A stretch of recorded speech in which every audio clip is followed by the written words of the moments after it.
Hello, Bachcha. Let's read the question. Pressure applied to an enclosed fluid is transmitted undiminished to every point of the fluid and the walls of the containing vessel. This law was first formulated by. Okay. Question में देखा कि जो pressure applied to enclosed fluid होगा वो transmit होगा undiminished to every point of the fluid and the walls of containing vessel. ये law दिया था हमें पास्कल ने. ये पास्कल्स लो की डेफिनेशन है. That pressure applied to enclosed fluid would be transmitted undiminished to every point of the fluids and the walls of containing pressure. जो हमारा प्रेशर होगा at every point of liquid in equilibrium the rest is same. ठीक है.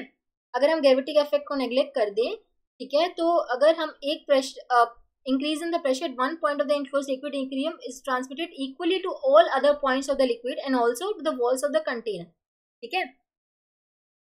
तो ये हमारा Pascal's का law था. अब देखो रेनॉल्ड्स ने क्या बताया. देखो रेनॉल्ड्स ने critical velocity of the liquid flowing through a tube of diameter D उसका एक फॉर्मूला दिया था. Vc equals to Reynolds number into में diameter divide by density. Sorry, यहाँ पे था coefficient of viscosity. Reynolds number into में coefficient of viscosity divide by density into में डायमीटर. यहाँ से रेनॉल्ड्स नंबर का फॉर्मूला क्या आया था. Rho D critical velocity divide by coefficient of viscosity. ठीक है.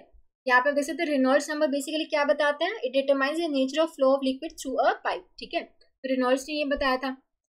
और बर्नौलीज ने क्या बताया था. बर्नौलीज ने क्या बताया था कि for a streamline flow of an ideal liquid जो टोटल एनर्जी होगी sum of pressure energy, potential energy and kinetic energy per unit mass, ठीक है, that will remain constant at every cross section throughout the liquid flow. ठीक है. Energy conservation पे हमारा base थी ये बर्नौलीज थ्योरम. तो ये बताया था कि स्ट्रीमलाइन फ्लो ऑफ लिक्विड में यहाँ पे जो total energy per unit mass होगी that would remain constant at every cross section throughout the liquid flow. ठीक है. और टॉर्सली ने क्या बताया था. टॉर्सली ने हमें वेलोसिटी ऑफ एफ्लक्स के बारे में बताया था. ठीक है. जो velocity with which the liquid flows out of an orifice उसके बारे में बताया था. राइट. तो जो आपका ये वाला जो दे रखा है क्वेश्चन में, लो किसका था. पास्कल का लो था. ठीक है. तो हमारा जो करेक्ट आंसर क्या हो जाएगा. Pascal's law. तो हमारा it was first formulated by Pascal's. Option C would be the correct answer.